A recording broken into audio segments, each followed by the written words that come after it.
So thinking of you offering a little bit more compensation will motivate abandon their current employer is also wrong, because the amazing people are loyal to their companies because they are given the opportunity to make top pay and perform at high level.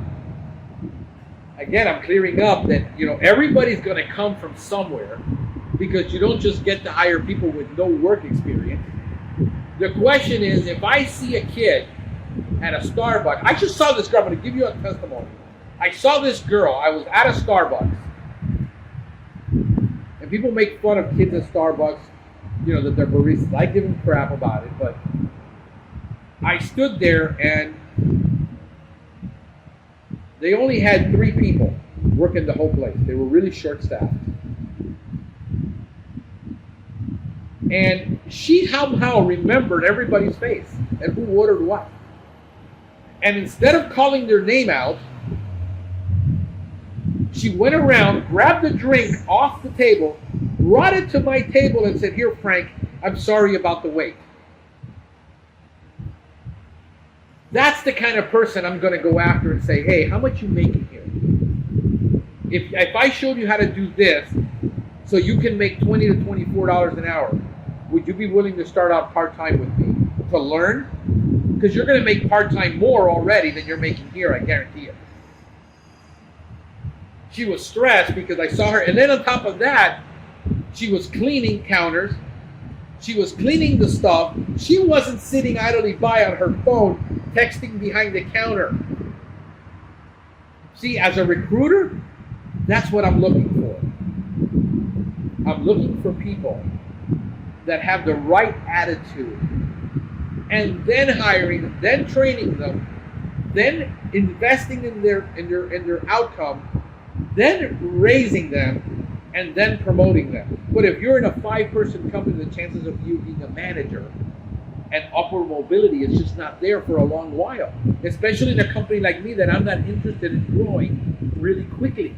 I got to get creative of how I compensate these people so I don't lose them. And say somebody's going to take them for another $1.50 an hour. Because that $1.50, when the gas prices hit the roof, and all of a sudden rents doubled on people, what do you leave them an option with? So the question, which I think is, I want to leave you with her question, because I know she's brilliant, and I know she's always encouraging, and I'm always thankful for that. So what does drive top performers to come and work for your company? That is the fundamental question that we need to ask ourselves. And what does it? At my pace, the only thing I have is this podcast. That people will hear it, see it. That I will do content that is marketing content that says, this is what I'm about right now. And are you interested in what I have to offer you? And if it is, then you're a right fit for me, and I'm a right fit for you right now. And later on, if you want to move up and I move up, can you move up with me? Are you willing to wear 2 to 3 hats to come work with me? And I'll compensate you all the way.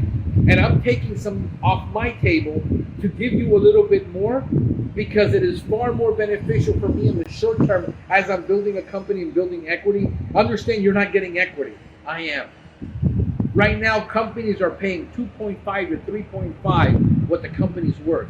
If I build this thing to 2 to 3 million, it can potentially worth 6 to 7 million if I sell it. My long-term strategy is I'm building this for something more. So, another person that commented that I want to comment on, and I think I have to go in. No, I still got time. Was my friend Seth Garber.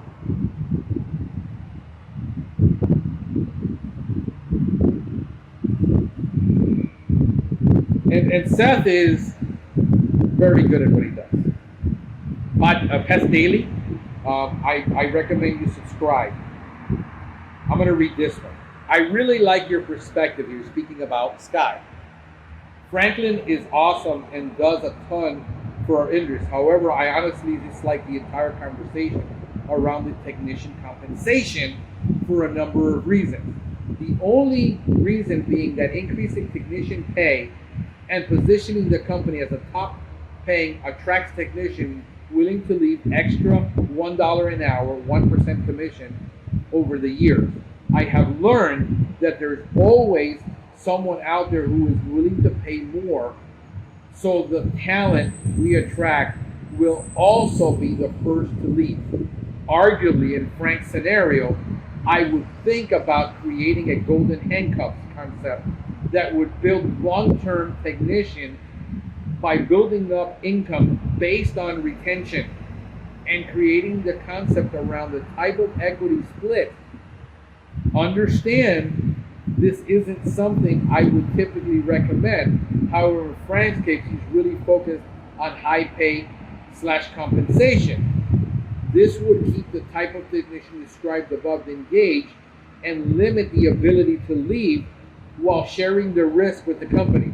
Recently, I have seen and built comp plans in certain markets that technicians can make an incredible living.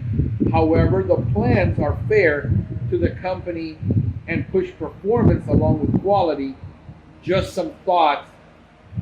See both of you guys soon. So, guys, understand there is no perfect compensation. There is no perfect plan. There is no perfect anything. Perfection is only in your mind. And right now I'm cutting deals. I'm doing what I have to do. If I see that somebody has the aptitude to take on something else, then do it until I can hire that salesperson. I'm trying to cut a deal right now with a friend who left to Venezuela to go live. He speaks both languages. He was a salesperson for a top 10 company. He doesn't need a bunch of money. I can hire him in Venezuela to do all my inbound sales, not have to pay what I pay here, because all of these sales are done over the phone, over text. I sit here and I close most of these deals over text. It says it can't be done. That's what I do. You can't do it. I can do it. You know what? In the next 3 years, as my company dynamics change, some of the things that I do now, this cowboy shoot from the hip, let's do this right now because it works,